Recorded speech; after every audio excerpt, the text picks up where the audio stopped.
So beta now question number 4.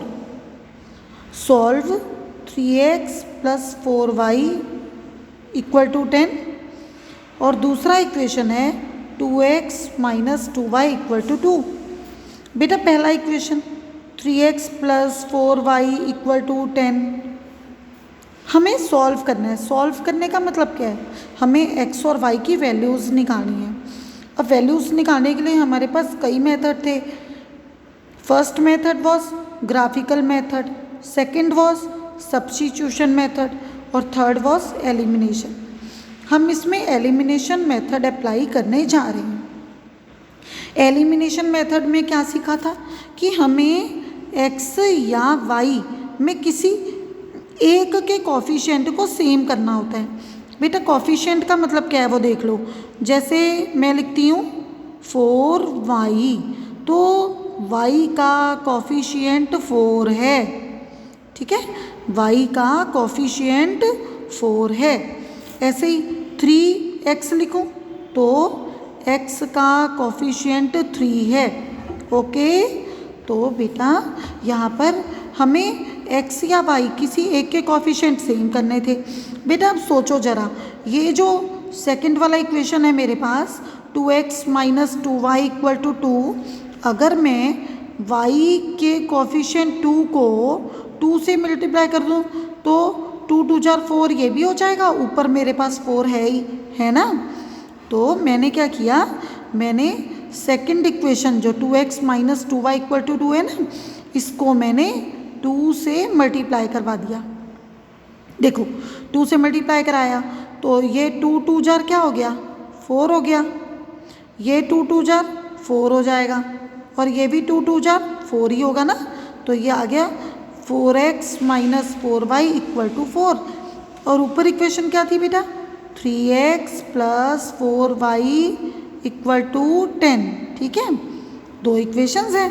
अब elimination में क्या होता है, ये प्लस 4y है और ये माइनस 4y है, तो plus 4y minus 4y cut गए और 3 प्लस 4 कितना हो गया जी, 7x और 10 प्लस 4 14। अब x के साथ ये 7 मल्टीप्लाई हो रहा है ना, तो इधर आके क्या हो जाएगा, डिवाइड हो जाएगा, डिवाइड हो गए हम। तो 7 2 जार कितना आ गया बेटा 14।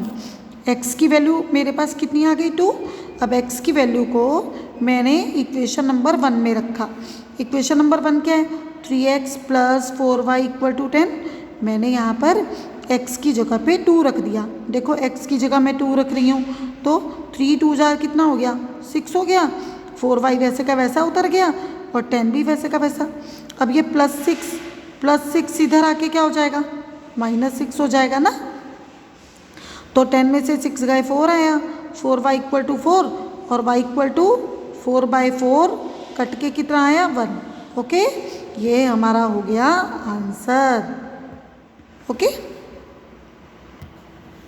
Question number 5, find the value of k does the system of linear equations 2x plus 3y equal to 7 and k minus 1x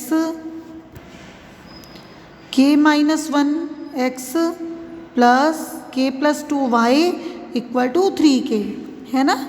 तो हमें क्या फाइंड आउट करना है, have an infinite number of solution. क्या इसके पास इनफाइनाइट नंबर ऑफ सॉल्यूशन है।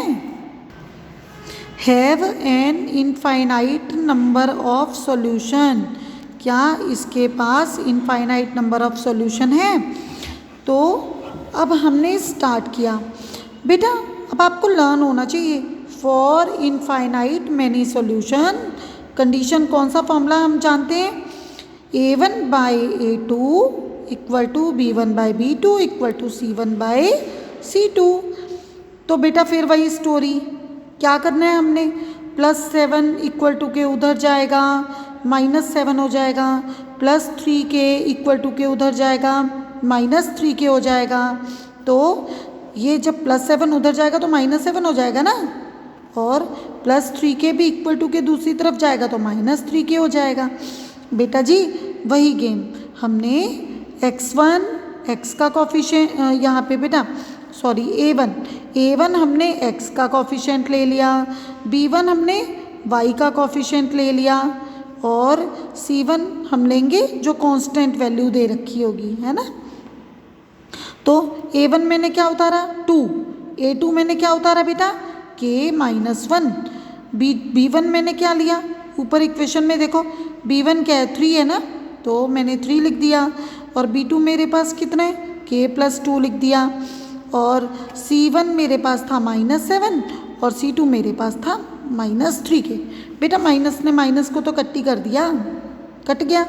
चलो जी अब 2/k-1 = 3/k+2 हमने किया।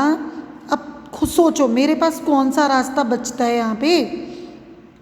जैसे ही न्यूमरेटर बाय डिनोमिनेटर फॉर्म दिखती है हम लोग कौन सा प्रोसीजर अप्लाई करते हैं, क्रॉस मल्टीप्लाई, है ना जी, क्रॉस मल्टीप्लाई। तो लगा दो क्रॉस मल्टीप्लाई, 2k+2 से इंटू हो गया और 3k-1 से इंटू हो गया। अच्छा बेटा मैंने ब्रैकेट क्यों लगाई, क्योंकि k+2 में 2 टर्म्स हैं, k+2 में ये 2 टर्म है ना, एक ये टर्म है एक ये टर्म है। अब इन दोनों को अलग अलग दिखाना है तो क्या करूँगी, ये 2 टर्म में दिखानी है तो मुझे ब्रैकेट लगानी पड़ेगी, इसलिए मैंने ब्रैकेट का यूज़ किया है, ठीक है। उसके बाद रूल याद करो, ब्रैकेट के बाहर का नंबर अंदर के नंबरों से मल्टीप्लाई होता है, तो मल्टीप्लाई कर दिया 2 × k 2k हो गया, 2 2 = 4 हो गया जी, ठीक है। और 3 × k 3k और 3 1 = 3। चलो ठीक है। अब बेटा क्या करें, के वाले एक तरफ बिना के वाले एक तरफ, 2k और ये -3 क्यों हुआ, क्योंकि +3 था ना यहाँ पे, तो वो इधर आके -3k हो गया =-3 -4। तो याद करो भाई सेम साइन हो तो ऐड करते हैं, साइन जो चल रहा हो वही आता है। ये +2 -3 कितना हो जाएगा -1k, तो -1k = -7 आ गया। तो माइनस ने माइनस को किया कट, k की वैल्यू आ गई 7, हो गया हमारा आंसर, ठीक है जी। चलिए नेक्स्ट क्वेश्चन देख लेते हैं। Next question number 6, right the number of solution of the following pair of linear equations. क्या है इसमें भी, हमारे पास जो 2 इक्वेशंस दे रखी हैं उसमें इक्वेशंस क्या हैं, x + 2y - 8। बेटा x के आगे जो 1 था उसको मैंने क्या नाम दिया a1, 2 को मैंने क्या नाम दिया b1, है ना, और c1 मैंने क्या लिया -8 = 0 फॉर्म तो है ही।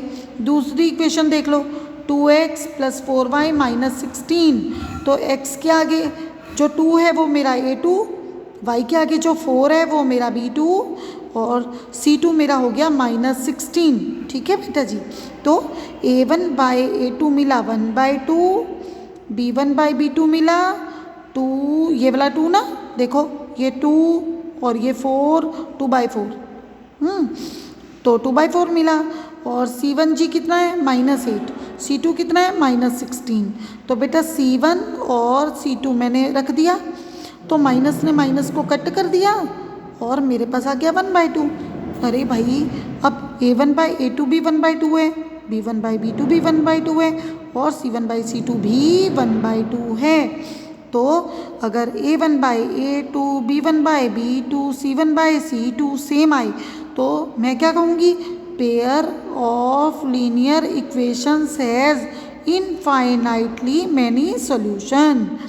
This is our answer, okay.